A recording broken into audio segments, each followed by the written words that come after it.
नमस्कार दोस्तों, आप सभी का स्वागत है जीरो बजट एजुकेशन में। सी प्रोग्रामिंग लैंग्वेज की सीरीज़ में आज हम कुछ फंक्शन को पढ़ने वाले हैं।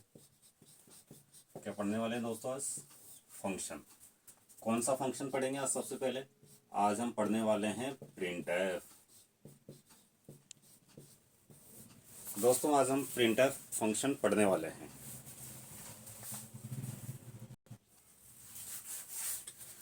चलिए दोस्तों शुरू करते हैं प्रिंटफ फंक्शन को।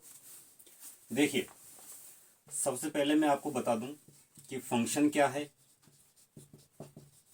दोस्तों लास्ट क्लास में भी हमने चर्चा की थी। फंक्शन क्या होते हैं? फंक्शन होते हैं निर्देशों के समूह। निर्देशों के समूह को हम क्या बोलते हैं दोस्तों? फंक्शन बोलते हैं। और उनमें से ही एक फंक्शन है प्रिंटफ। ये जो प्रिंटफ फंक्शन है ये किस हेडर फाइल का फंक्शन है? ये है stdio.h जो हेडर फाइल थी, उस हेडर फाइल का एक फंक्शन है प्रिंटफ। ये प्रिंटफ फंक्शन क्या करता है? ये प्रिंटफ फंक्शन प्रोग्राम से रिजल्ट को स्क्रीन पे डिस्प्ले करता है। कहां से? प्रोग्राम से कहां लेके जाएगा रिजल्ट को? आपके जो आउटपुट डिवाइस है, स्क्रीन है, स्क्रीन पर क्या करेगा दोस्तों? ये डिस्प्ले करेगा। आपका प्रोग्राम का जो भी रिजल्ट आएगा, जो भी आपने कैलकुलेशन की, गणना की, जिस उद्देश्य के लिए आपने प्रोग्राम बनाया, उस उद्देश्य को छापने के लिए या प्रिंट करने के लिए हम किस फंक्शन का यूज करेंगे? हम यूज करेंगे प्रिंटफ फंक्शन का। तो इसका मतलब ये हो गया, कैसा फंक्शन हो गया? ये आउटपुट फंक्शन हो गया। किस प्रकार का फंक्शन हो गया? आउटपुट फंक्शन हो गया। आउटपुट का मतलब, देखिए कंप्यूटर में 3 प्रोसेस होती है। इनपुट, इनपुट के बाद क्या होगी? प्रोसेस, और प्रोसेस के बाद क्या होगा? आउटपुट। इनपुट जो डाटा या आंकड़े यूजर कंप्यूटर को देता है, वो क्या होता है दोस्तों? इनपुट करता है। डाटा या आंकड़े किसे देता है? कंप्यूटर को देता है। कंप्यूटर उस पर प्रोसेस क्या क्या करता है? प्रोसेस करता है। ये काम कौन करता है? आपका सीपीयू करता है, मतलब आपका कंप्यूटर करता है। कंप्यूटर के बाद में आपको प्रोसेस के बाद में आपको क्या मिलता है? रिजल्ट मिलता है। रिजल्ट किस रूप में मिलता है? आउटपुट के रूप में। तो ये जो प्रिंटफ फंक्शन है, ये फंक्शन कैसा फंक्शन है? हमारा आउटपुट फंक्शन है। इसका मतलब प्रोग्राम से या प्रोग्राम से जो आपको रिजल्ट मिल रहे हैं, उन रिजल्ट को देखने के लिए, प्रिंट करवाने के लिए हम किस फंक्शन का यूज करेंगे? प्रिंटफ फंक्शन का यूज करेंगे। ठीक है, देखिए इसका सिंटैक्स हम कैसे लिखेंगे। भाई प्रिंटफ का यूज तो करेंगे, लेकिन करेंगे कैसे, ये जानकारी भी हमें होनी आवश्यक है। प्रिंटफ का यूज आखिर होगा कैसे? देखिए उसको बोलेंगे अपन सिंटैक्स, कि इसका सिंटैक्स लिखते हैं। प्रिंटफ का यूज हम कैसे करेंगे दोस्तों? इसके लिए सबसे पहले प्रिंटफ लिखते हैं। प्रिंटफ लिखते हैं, ब्रैकेट शुरू करते हैं, और डबल कोड में कोई भी एक स्ट्रिंग अगर हम इसको देते हैं, तो यहाँ पे इस डबल कोड में जो भी आपने लिखा है वो क्या हो जाएगा? स्क्रीन पे आपकी जो कंसोल होगी उस पर क्या हो जाएगा? प्रिंट हो जाएगा। जैसे कि यहाँ स्ट्रिंग लिखी हुई है, तो यहाँ क्या प्रिंट हो जाएगा? स्ट्रिंग प्रिंट हो जाएगा। आपके मन में डाउट होगा कि स्ट्रिंग होती क्या है? स्ट्रिंग होती है दोस्तों कैरेक्टर्स का समूह। कैरेक्टर्स का समूह क्या कहलाएगा? स्ट्रिंग कहलाएगा। देखिए यहाँ पे 2 चीजें होती है, या तो होता है अपने पास में कैरेक्टर होता है, या फिर होती है अपने पास में क्या? स्ट्रिंग होती है। अगर एक सिंगल कैरेक्टर है, जैसे कि ए, अगर एक सिंगल कैरेक्टर है तो उसे हम क्या कहेंगे? ओनली कैरेक्टर कहेंगे। जैसे ए है, बी है, जेड है, कैपिटल बी है। स्ट्रिंग में क्या होगा? स्ट्रिंग में होता है इन कैरेक्टर्स का समूह। जैसे बी डबल ओ के बुक, तो ये कैरेक्टर नहीं है, ये क्या है? एक स्ट्रिंग है, क्योंकि इसमें एक से अधिक क्या आ गए? कैरेक्टर आ गए। कैरेक्टर को हमेशा सिंगल कोट से निर्देशित किया जाता है। इसको किस में लिखेंगे? कैरेक्टर्स को सिंगल इनवाइटेड कोमा में लिखेंगे। जबकि स्ट्रिंग को किस में लिखा जाता है? हमेशा डबल इनवाइटेड कोमा में लिखा जाता है। स्ट्रिंग को हमेशा डबल इनवाइटेड कोमा में लिखेंगे, कैरेक्टर्स को हमेशा सिंगल इनवाइटेड कोमा में लिखेंगे। तो फर्क समझ में आ गया। तो ये क्या है, यहाँ पे डबल कोट लगाया मैंने, तो यहाँ पे जो भी कुछ लिखा होगा प्रिंटफ क्या करेगा, उसको स्क्रीन पर प्रिंट कर देगा। ठीक है, एक तो हो गया इसका ये सिंटैक्स हो गया। दूसरा हो गया इसका एक सिंटैक्स और लिख लीजिए, printf double quote through format specifier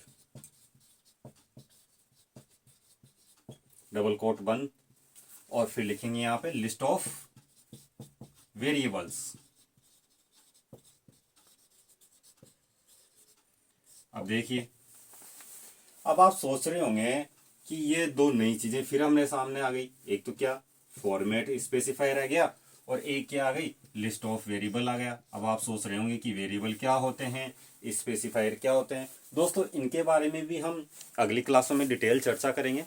अभी थोड़ा सा मैं आपको समझा देता हूँ, अलग से क्लास होगी किसकी, फॉर्मेट स्पेसिफायर की और वेरिएबल्स की, कि वेरिएबल्स क्या होते हैं, कैसे हम उनका यूज करते हैं, कैसे उन्हें बनाया जाता है, और फॉर्मेट स्पेसिफायर क्या होते हैं।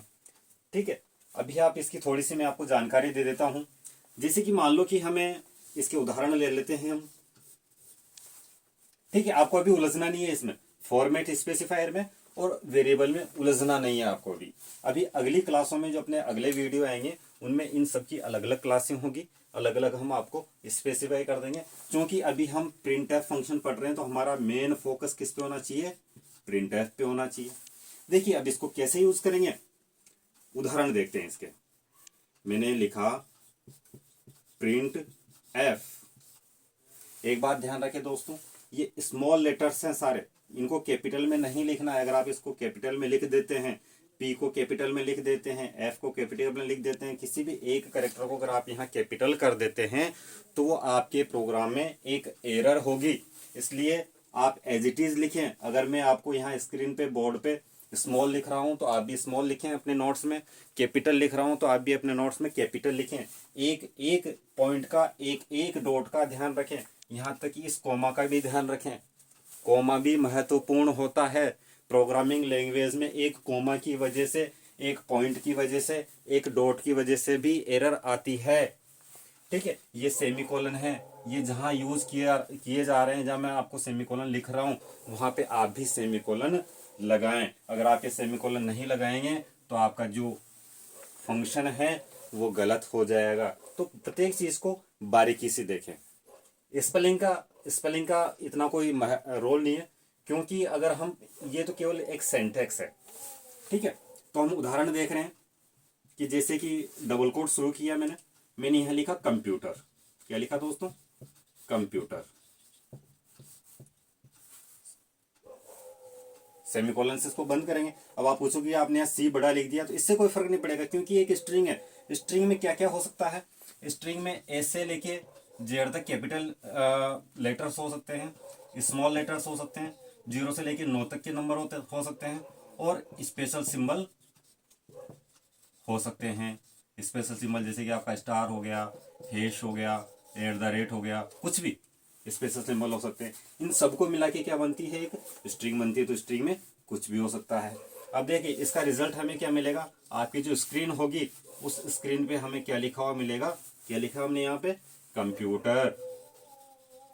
तो स्क्रीन पे क्या मिल जाएगा हमें, कंप्यूटर लिखा हुआ मिल जाएगा। तो प्रिंटफ क्या करेगा, इसमें जो भी मैटर हमने लिखा है उसको स्क्रीन पे प्रिंट कर देगा।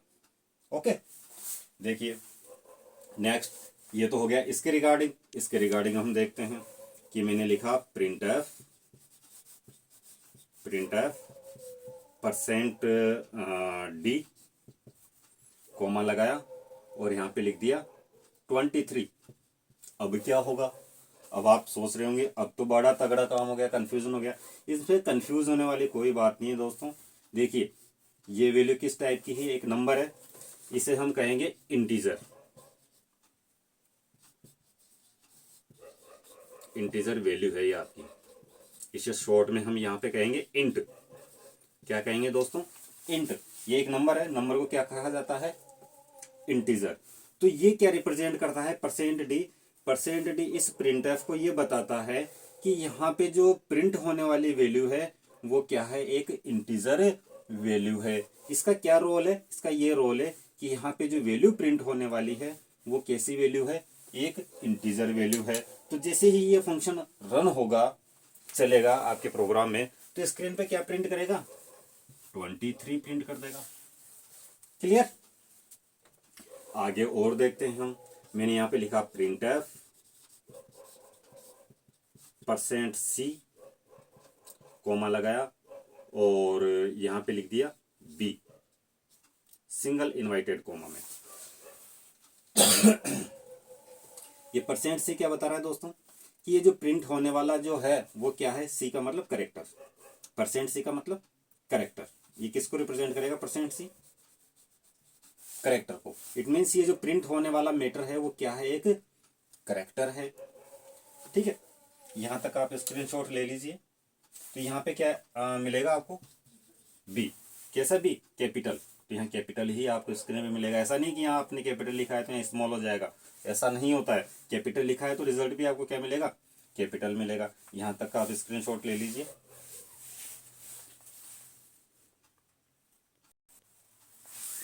चलिए दोस्तों आगे देखते हैं कि मैंने लिखा प्रिंट एफ %S और यहां पे लिखा मैंने माई नेम। अब देखिए, अब आप कहोगे फिर नई चीज ले आए आप। ये नई चीज नहीं है। एस का मतलब है स्ट्रिंग से है यहाँ पे, कि ये प्रिंट होने वाला मैटर क्या है? एक स्ट्रिंग है। मैंने कहा था ना कि अगर सिंगल हो तो करेक्टर कहेंगे, उसे सिंगल इनवाइटेड कॉमा में कहेंगे, जैसे कि अपन ने देखा था बी। अब यहाँ पे एक से ज्यादा करेक्टर हो गए तो ये क्या हो गया? स्ट्रिंग हो गया। तो ये %S क्या बताएगा इस प्रिंट एफ को? कि प्रिंट होने वाला जो मैटर है वो क्या है? एक स्ट्रिंग है। तो इसका हमें आउटपुट कैसा मिलेगा कंसोल पे? ये आपकी स्क्रीन है, मान लो कि मॉनिटर स्क्रीन है। यहाँ पे क्या लिखा हुआ मिलेगा आपको? My name. यहाँ पे क्या लिखा हुआ मिलेगा हमें? My name. चलिए और देखते हैं। प्रिंट एफ, स्पेस नहीं देना इनमें, प्रिंट में और एफ में स्पेस नहीं देना है हमें। %F मैंने लिखा यहाँ पे 2.03। फिर से नई चीज, एफ बताएगा प्रिंट होने वाला जो मैटर है वो क्या है? फ्लोट है। फ्लोट का मतलब रियल नंबर है। रियल का मतलब पॉइंट वाला नंबर है। कैसा है? जिसमें डेसिमल पॉइंट है। क्या है उसमें? डेसिमल, बिंदु। क्या है दोस्तों उसमें? बिंदु है। ये देखो, ये रहा बिंदु, है ना बिंदु। तो अब इसमें रिजल्ट कैसे प्रिंट होगा?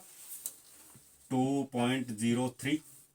ठीक है, बट यहां पे पॉइंट के बाद में 6 डिजिट प्रिंट होते हैं, इसलिए आगे क्या मिलेगा आपको? 0 0 0 0 हो गए, 4 और 2 6। तो आपको रिजल्ट क्या मिलेगा? इस तरह से मिलेगा। क्योंकि जो फ्लोट टाइप का डाटा होता है उसमें पॉइंट के बाद में जो आपका सी है, आपकी सी है, पॉइंट के बाद में कितने डिजिट लेके चलता है? 6 डिजिट लेके चलता है। जबकि हमारे पास कितनी है? 2 है। तो ये आगे 0 0 0 ऐड कर देगा उसमें। ठीक है, क्लियर है? ठीक है साहब। अब ये तो हो गई सीधी सीधी बात। अब थोड़ी सी हम करते हैं टेढ़ी बात। घबराना नहीं है आपको। टेढ़ी, टेढ़ी का मतलब थोड़ा सा इस प्रिंटर के साथ में हम एक्सपेरिमेंट करने वाले हैं। क्या करने वाले हैं दोस्तों? एक्सपेरिमेंट करने वाले हैं। इसका ऑपरेशन करने वाले हैं हम। कैसे करेंगे? इधर ध्यान से देखिए। अभी 2 मिनट लगेंगे इसका ऑपरेशन करने में हमें।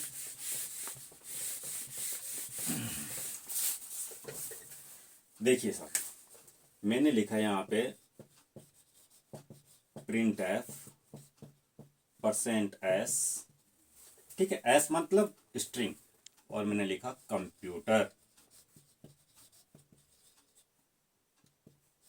ओके दोस्तों, स्क्रीन पे क्या आएगा? आपकी स्क्रीन पे क्या प्रिंट होगा? कंप्यूटर प्रिंट होगा। That clear? चलिए, ये तो सीधी वाली बात हो गई। चलिए अब देखिए, आगे हम लिखते हैं, इसको ऐसे घुमा के लिखते हैं थोड़ा, कि प्रिंट एफ, मैंने लिख दिया %, और यहाँ पे लिख दिया मैंने 12S। दोस्तों ये 12 है। ये क्या है? 12 है। ठीक है, डबल कोट बंद किया, फिर मैंने लिखा कंप्यूटर। अब संकट हो गया जान को कि अब क्या होगा। घबराने वाली कोई बात नहीं है दोस्तों, सीधा सा, सीधे समझिए, इजी वे में। देखिए आप इसके करेक्टर गिनिए, कितने करेक्टर इसमें, 1 2 3 4 5 6 7 और 8, 8 करेक्टर है। COMPUTER 1 2 3 4 5 6 7 8 करेक्टर है। यानी कि हमारी जो स्ट्रिंग है उसकी लेंथ कितनी है, 8 करेक्टर की लेंथ है। बट हमें यहाँ पे क्या बताया कि प्रिंट होने वाली स्ट्रिंग की लेंथ कितनी होगी, 12 की। तो अब क्या होगा कि कंप्यूटर तो प्रिंट होगा, कंप्यूटर तो प्रिंट होगा, लेकिन पीछे स्पेस आएंगे, खाली जगह कितनी, देखो 12 में से 8 तो प्रिंट हो गए, अब बचे कितने, 4। तो 4 क्या आएंगे दोस्तों, पीछे स्पेस, खाली स्थान, खाली जगह आएगी पीछे, इसके पीछे की तरफ कितनी आएगी, 4। ठीक है, क्लियर, कोई कंफ्यूजन नहीं होना चाहिए। आपने यहाँ क्या बताया कि 12, स्ट्रिंग की लेंथ कितनी होगी, 12 करेक्टर की, बट यहाँ पे है कितने अपने पास, 8। तो बाकी कितने बच जाएंगे स्पेस, 4 स्पेस बच जाएंगे, जो किधर रहेंगे, राइट हैंड साइड पे रहेंगे। अगर इसे हम इस तरह से लिखें, प्रिंटफ % -12s, फिर लिखा मैंने कंप्यूटर। अब क्या होगा, अब फिर नया संकट, कोई संकट नहीं है, माइनस कर दिया हमने, ये माइनस लगा दिया, स्पेस जो राइट साइड बच रहे थे अब लेफ्ट साइड बचेंगे, क्या आएंगे, 4 स्पेस आएंगे, फिर आपका प्रिंट हो जाएगा कंप्यूटर। बस इतनी सी बात है। स्पेस किधर आ जाएंगे, अब आगे की तरफ आ जाएंगे। That clear. चलिए अब मैंने लिखा है यहाँ पे प्रिंटफ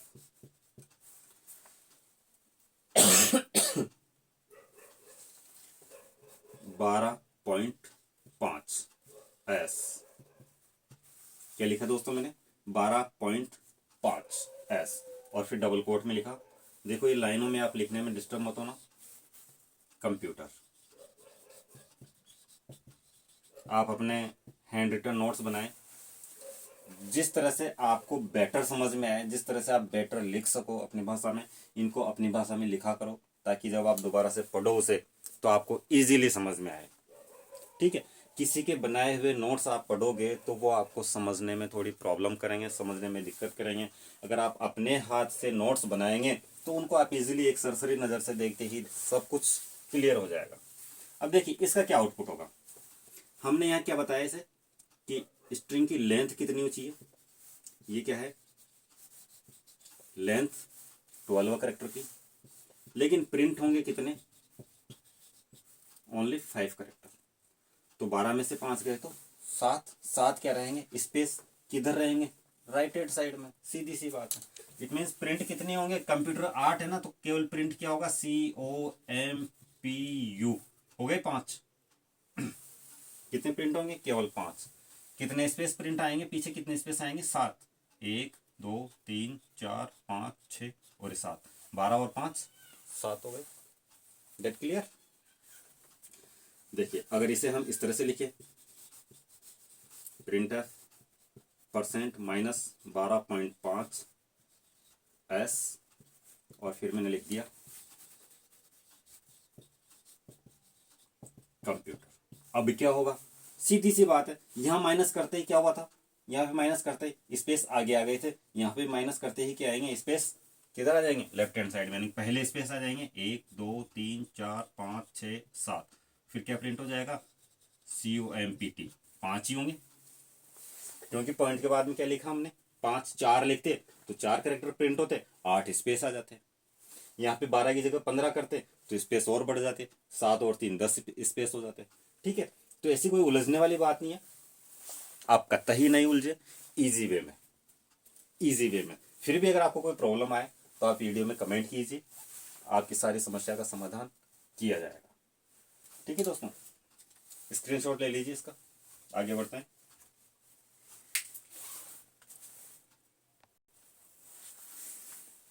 देखिए और आगे बढ़ते हैं, हम एक उदाहरण और देख लेते हैं प्रिंटफ का, कि हमने लिखा था, एक सेंटेक्स लिखा था कि प्रिंटफ, यहाँ पे लिखा आएगा फॉर्मेट स्पेसिफायर, फिर यहाँ पे लिखा था वेरिएबल, ऐसा लिखा था दोस्तों, लिस्ट ऑफ वेरिएबल। अब वेरिएबल क्या होता है, वेरिएबल लिख के देख लेते हैं। अभी तक तो हम डायरेक्ट वैल्यू रख रहे थे, डायरेक्ट क्या आ रही थी, वैल्यू आ रही थी। अब हम क्या लिखने वाले हैं, क्या यूज करने वाले हैं यहाँ पे, वेरिएबल। देखिए जैसे कि मैंने एक वेरिएबल बनाया इंट ए बराबर 5। एक ए नाम का क्या बनाया मैंने, एक वेरिएबल बनाया जो किस प्रकार का होगा, इंटीजर प्रकार का होगा। इसका मतलब ए में क्या स्टोर होंगे, नंबर स्टोर होंगे, और उसमें मैंने एक नंबर स्टोर कर दिया 5। देखिए थोड़ा सा समझ लीजिए इसे। देखिए जैसे ही मैं यहाँ पे लिखूंगा इंटीजर ए, तो आपकी जो मेमोरी है, कौन सी वाली memory, primary memory. Primary memory कौन सी, रैम। जो आपकी प्राइमरी मेमोरी है, उस मेमोरी में एक स्पेस, एक जगह एलोकेट हो जाएगी, एक स्पेस बन जाएगा, एक स्थान बन जाएगा सॉरी। उस जगह का नाम क्या होगा दोस्तों, ए। उस जगह का नाम क्या होगा, ए। ठीक है। अब मैंने यहां पे लिखा ए बराबर 5। अब जगह का नाम तो हमने दे दिया ए, अब उसमें कितनी वैल्यू आ जाएगी, 5।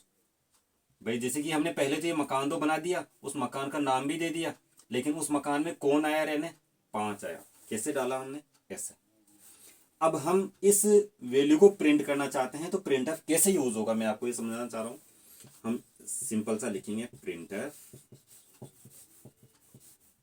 परसेंट क्या लगाएंगे इंटीजर के लिए दोस्तों, मैंने आपको बताया था इंटीजर के लिए क्या लगाएंगे, परसेंट डी, कॉमा लगा के क्या लिखेंगे हम, ए।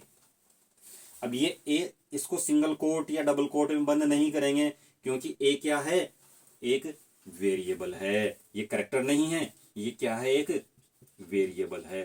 तो वेरिएबल को बिना सिंगल कोट, बिना डबल कोट के लिखेंगे दोस्तों। अगर एक करेक्टर होता तो हम क्या लिखते, इसको सिंगल कोट में लिखते, लेकिन ये करेक्टर नहीं है, ये क्या है, एक वेरिएबल है। वेरिएबल को बिना कोट के लिखा जाता है। तो स्क्रीन पे क्या प्रिंट हो जाएगा आपके, 5। क्या प्रिंट हो जाएगा दोस्तों, 5। क्लियर। आगे देखिए, printf percent d, percent c, ये एक वेरिएबल है, परसेंट सी और परसेंट एफ। अब 3 एक साथ ले लिए, कोई बात नहीं, हम 3 वैल्यू एक साथ प्रिंट करवाते हैं। पहला परसेंट डी किसका है, इंटीजर का, तो मैंने इंटीजर वैल्यू लिख दी 3। फिर क्या आएगा, करेक्टर, येलो मैंने करेक्टर लिख दिया बी। अब करेक्टर तो सिंगल कोट में लिखेंगे, फिर कॉमा लगाया, फिर क्या लिखूंगा मैं, एक पॉइंट वाला नंबर मैंने लिख दिया 2.5। तो स्क्रीन पे क्या प्रिंट होगा दोस्तों, 3 बी 2.5, 1 2 3 4 5 और 6। इस तरह से रिजल्ट आ जाएगा आपका, सीधी सी बात है। इनकी जगह वेरिएबल भी हो सकते हैं, जैसे जैसे कि इंटीजर ए है अपने पास में, और करेक्टर का हमने ले लिया बी, और फ्लोट का हमने ले लिया एफ, ये वेरिएबल ले लिए। इनमें वैल्यू भी डाल देते हैं। फ्लोट में डाल दिया मैंने 2.9, इंटीजर में डाल दिया मैंने 8, और बी में डाल दिया मैंने, करेक्टर ने बी में डाल दिया मैंने एक येलो, ये करेक्टर डाल दिया मैंने। अब हम इसको प्रिंट करवाते हैं, कैसे करवाएंगे, प्रिंट एफ लिखेंगे, परसेंट सी लिखा मैंने, फिर परसेंट डी लिखा, फिर परसेंट एफ लिखा, सॉरी डबल कोड बंद किया, कॉमा लगाया, पहले क्या लिखा, सी, इसका मतलब इंटीजर। इंटीजर टाइप का वेरिएबल कौन सा है अपना, ए लिखा, कॉमा लगाया, फिर क्या लिखा, percent sorry percent c, character type का वेरिएबल कौन सा है अपना, बी, तो पहले क्या लिखा, बी। फिर क्या है, परसेंट डी का मतलब इंटीजर टाइप का वेरिएबल कौन सा है अपना, यहां देखो, ए। फिर क्या लिखा मैंने यहाँ पे, ए लिखा, फिर कॉमा लगाया, फिर ये क्या आएगा, परसेंट एफ, फ्लोट टाइप का वेरिएबल कौन सा है, एफ, मैंने क्या लिख दिया यहाँ पे, एफ लिख दिया और बंद कर दिया। जब ये रन होगा तो स्क्रीन पे रिजल्ट क्या मिलेगा हमें, देखिए पहले क्या प्रिंट होगा, बी में देखिए कितना है, क्या स्टोर है बी में, डी।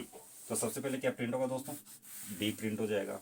फिर क्या प्रिंट होगा, ए में देखिए कितना है, 8 है, 8 प्रिंट हो जाएगा। फिर क्या प्रिंट होगा, एफ में कितनी वैल्यू है, 2.9, क्या प्रिंट होगी, 2.9, 0 0 0 0 4 5 और 6। क्लियर दोस्तों, स्क्रीनशॉट ले लीजिए, आपको समझ में आ गया होगा। बहुत ही इजी वे में अपन ने प्रिंटफ फंक्शन पढ़ा है और इतनी डिटेल आपको किसी बुक में या किसी गाइड में नहीं मिलेगी दोस्तों। फिर भी जैसा भी आप उचित समझें, नोटबुक है, गाइड है, नोट्स हैं, उनको भी आप देखें, उनका भी आप मार्गदर्शन लें और जो आप ये वीडियो देख रहे हैं उनके भी नोट्स तैयार कर लें।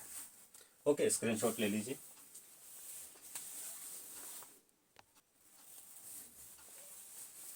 दोस्तों अगला फंक्शन है अपना स्कैनफ। पहले अपन ने पढ़ा प्रिंटफ, अब हम पढ़ते हैं स्कैनफ। देखिए स्कैनफ का जो वर्क है वो प्रिंटफ का उल्टा है, अपोजिट है। प्रिंटफ क्या कर रहा था, प्रोग्राम से रिजल्ट को कहां भेज रहा था, स्क्रीन पर। कौन, प्रिंटफ। जो भी अपन ने डिस्कस किया, प्रिंटफ क्या करता है दोस्तों, प्रोग्राम से रिजल्ट को कहां भेजता है, स्क्रीन पे भेजता है। स्कैनफ क्या करेगा, स्क्रीन से डाटा को कहां लेके आएगा, प्रोग्राम में लेके आएगा। स्कैनफ क्या करेगा दोस्तों, स्क्रीन से यानी कि यूजर से डाटा इनपुट करवाकर उसे कहां लेके आएगा, प्रोग्राम में। यानी कि उल्टा हो गया ना, स्क्रीन से डाटा कहां लेके जाएगा, ये प्रोग्राम में लेके जाएगा। ठीक है, इसे यूज कैसे करेंगे, इसका सिंटैक्स लिखते हैं। हम सबसे पहले लिखेंगे स्कैनफ। ये क्या है दोस्तों, लाइब्रेरी फंक्शन है। किस हेडर फाइल में होता है, stdio.h में। स्कैनफ क्या है, एक लाइब्रेरी फंक्शन है। किस हेडर फाइल में मिलेगा आपको, stdio.h में मिलेगा। ठीक है, तो स्कैनफ को यूज कैसे करेंगे, स्कैनफ लिखेंगे, डबल कोड में फॉर्मेट स्ट्रिंग लिखेंगे। फॉर्मेट स्ट्रिंग भी कह सकते हो आप, और फॉर्मेट स्पेसिफायर भी कह सकते हो। और फिर क्या लिखेंगे, लिस्ट ऑफ वेरिएबल्स। क्या लिखेंगे दोस्तों, लिस्ट ऑफ वेरिएबल्स। ठीक है, सीधी सी बात है। सेम जो आपने प्रिंटफ लिखा था वैसा का वैसा है, केवल यहां प्रिंटफ था, यहां पे स्कैनफ है, केवल इतना सा फर्क है। इसके उदाहरण देखिए दोस्तों। अब प्रिंटफ में और स्कैनफ में एक मेजर जो डिफरेंट है वो ये है दोस्तों, कि जो आपने प्रिंटफ लिखा था, ये प्रिंटफ, इसमें आपने लिखा था फॉर्मेट स्पेसिफायर और फिर आपने लिखा था लिस्ट ऑफ वेरिएबल्स। ठीक है, यहां पे लिस्ट ऑफ वेरिएबल ऑप्शनल है। यहां पे क्या था, ये ऑप्शनल। ऑप्शनल का मतलब ऐच्छिक। ऐच्छिक का मतलब अगर आवश्यकता हो तो लिखो, वरना मत लिखो वेरिएबल। बिना वेरिएबल लिखे भी हमने प्रिंटफ को यूज किया, जैसे कि कंप्यूटर प्रिंट करवाया डायरेक्ट। लेकिन फॉर्मेट स्कैनफ में ये क्या होता है, कंपल्सरी होता है, आवश्यक होता है, ये हमें लिखना ही होता है। क्यों, क्योंकि अगर स्क्रीन से कोई वैल्यू आ रही है तो वो वैल्यू जाएगी कहां, उस वैल्यू को हम यूज कैसे करेंगे, इसलिए यहां पे वेरिएबल लिखना आवश्यक होता है, ताकि वो वैल्यू अगर आए स्क्रीन से तो वो कहां आके स्टोर हो, वो इस वेरिएबल में आके स्टोर हो। इसलिए लिखना क्या होता है, आवश्यक होता है वेरिएबल। प्रिंटफ में ऑप्शनल था। ठीक है, इसके उदाहरण देखते हैं। अब यहां पे अगर वेरिएबल लिखना कंपलसरी है तो मैं सबसे पहले एक वेरिएबल बनाऊं। मैंने बनाया इंटीजर टाइप का एक वेरिएबल बनाया मैंने, ए। कैसे बनेगा भाई, जो आपकी मेमोरी है, आपकी जो प्राइमरी मेमोरी है, आपकी जो रैम है, रैम में एक स्पेस अलोकेट हुई, किस नाम से, ए नाम से। उस जगह का नाम क्या है, ए है। ठीक है दोस्तों, मैंने लिखा है यहां पे स्कैनफ परसेंट। फॉर्मेट स्पेसिफायर क्या आएगा दोस्तों, इंटीजर है तो इंटीजर के लिए क्या लिखेंगे हम, %d, कॉमा लगा के लिखेंगे अपन %a। एड्रेस ऑफ ए, ये एड्रेस ऑफ ऑपरेटर है दोस्तों। एड्रेस ऑफ क्या है, ये लिखना कंपलसरी होता है। क्यों, ध्यान से समझिए। जैसे आपने एक मकान बनाया, मकान कंप्लीट होने के बाद आप मकान के बाहर मकान का नाम रखते हो, जैसे कि सुमन विला, मीणा सदन, राजपूत सदन, पितृकृपा, मातृ छाया। तो आपने क्या रखा, उस बिल्डिंग का नाम रखा। आपने क्या रखा, उस बिल्डिंग का नाम रखा। अब आप ये सोचिए, क्या उस नाम पे कोई डाक आ सकती है क्या? केवल नाम पे संभव नहीं है। कब तक संभव नहीं है? जब तक आप डाक वाले को पूरा एड्रेस नहीं बता दोगे, जब तक डाक नहीं आएगी। जैसे कि आप बताओगे कि एड्रेस का नाम बताओगे क्या, कि मातृ छाया A/25 वार्ड नंबर 2 टोंक, तो ही आपकी डाक आपके पते पर पहुंचेगी। आप उसे एड्रेस बताओगे तब। आप केवल उसको बता देते कि मेरे मकान का नाम मातृ छाया है, तो क्या डाक पहुंच पाती? नहीं पहुंच पाती। ठीक है, तो सेम आप उसी वे में यहां पे भी समझिए कि हमने वैल्यू, एक वैल्यू स्क्रीन से ले रहे हैं। जैसे कि मैंने यहाँ पे वैल्यू डाली इसमें 5, तो 5 कहाँ जाएगी? ए नाम पर नहीं जाएगी, ए के एड्रेस पे जाएगी। कहाँ जाएगी दोस्तों? ए के एड्रेस पे। अब आप कहोगे यहाँ एड्रेस तो है ही नहीं। एड्रेस होता है। जैसे ही हम एक वेरिएबल बनाएंगे, इंटीजर ए नाम का एक वेरिएबल बनाएंगे, तो एक जगह हुई, ये ए तो हम जान रहे हैं, ए तो ये हमारे समझने के लिए है, लेकिन कंप्यूटर इस ए को नहीं जानता है। वो क्या करता है, इस जगह का एक एड्रेस भी रखता है जो न्यूमेरिक होता है, जैसे कि 1025। इस जगह का एड्रेस क्या है? 1025।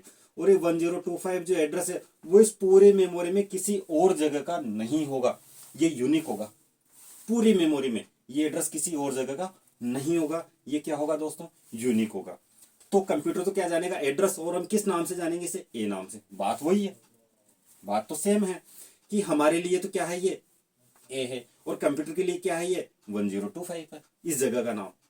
ठीक है, तो हमने जैसे ही यहाँ पे 5 स्टोर किया, तो 5 कहाँ जाएगा? ए के एड्रेस पर। ए का एड्रेस क्या है? 1025। तो यहाँ पे क्या स्टोर हो जाएगा दोस्तों? 5 स्टोर हो जाएगा। कंफ्यूज बिल्कुल भी नहीं होना है। आप वीडियो को बैक कीजिए, रिवर्स कीजिए, दोबारा से देखिए, क्लियर है, क्लियर कट समझ में आएगा। फिर भी अगर प्रॉब्लम आए, आप वीडियो बार बार देखें, और फिर भी अगर आपको समझ में नहीं आए, तो आप बेहिचक होके कमेंट कीजिए। हम जरूर आपकी समस्या का समाधान करेंगे। ठीक है, तो यहाँ पे 5 किस में स्टोर हो गया? इसके एड्रेस में। वैल्यू आ गई हमारे पास। अब हम फिर वापस लिखते हैं, प्रिंटफ %d और कॉमा लगाकर ए। तो अब स्क्रीन पे देखो, ये इसकी ऐसे स्क्रीन होगी। जब इस लाइन को, इन कोड को हम चलाएंगे, तो पहले तो ये क्या पूछेगा अपने से? एक नंबर पूछेगा, क्योंकि स्कैनफ क्या करता है? एक नंबर लेता है यूजर से। मैंने 5 लिखकर कीबोर्ड का एंटर बटन दबाया, तो 5 जाके किस में स्टोर हो गया? ए में। फिर मैंने ए को प्रिंट कर दिया, तो वापस से यहाँ पे क्या प्रिंट कर देगा? 5। सीधी सी बात है, इसमें कंफ्यूजन वाली कहाँ बात है? कोई कंफ्यूजन तो है ही नहीं। हाँ, ठीक है। अब देखिए, एक और इसका उदाहरण ले लेते हैं। मैंने लिखा है यहाँ पे प्रिंटर, सॉरी स्कैनर। यहाँ पे दोस्तों और वैल्यू ले लेते हैं अपन, बी। Scanner %d। अब 2 बार %d लिखा मैंने। यहाँ पे 2 वेरिएबल है अपने पास में, %a कॉमा %b। इसको एम्परसेंट कहेंगे, या फिर address of a, address of b. तो अब स्क्रीन से हमारे पास कितनी वैल्यू मांगेगा? ये 2 बार। एक बार मैंने लिखा 2, एंटर कर दिया। फिर आपसे एक वैल्यू मांगेगा, फिर आपने लिखा 7 और एंटर कर दिया। 2 वैल्यू। पहली वाली वैल्यू किस में आके स्टोर हो गई? ये वाली वैल्यू ए में, और दूसरी वाली वैल्यू बी में आके स्टोर हो गई। हमें चेक करना है कि वैल्यू आई या नहीं आई, तो हम किस से चेक कर लेंगे? प्रिंटफ से चेक कर लेंगे। %d a comma b. तो रिजल्ट फिर स्क्रीन पे क्या प्रिंट हो जाएगा? पहले 2 प्रिंट होगा, और फिर 7 प्रिंट हो जाएगा। That clear? स्क्रीनशॉट ले लीजिए। प्रिंटफ और स्कैनफ बहुत इजी फंक्शन है, बिल्कुल भी आपको प्रेशर नहीं लेना है। सी लैंग्वेज को जितनी आप मस्ती से, जितनी आप इजी वे में पढ़ेंगे उतनी ही ये समझ में आएगी। प्रेशर बिल्कुल भी नहीं रखना है आपको। ओके।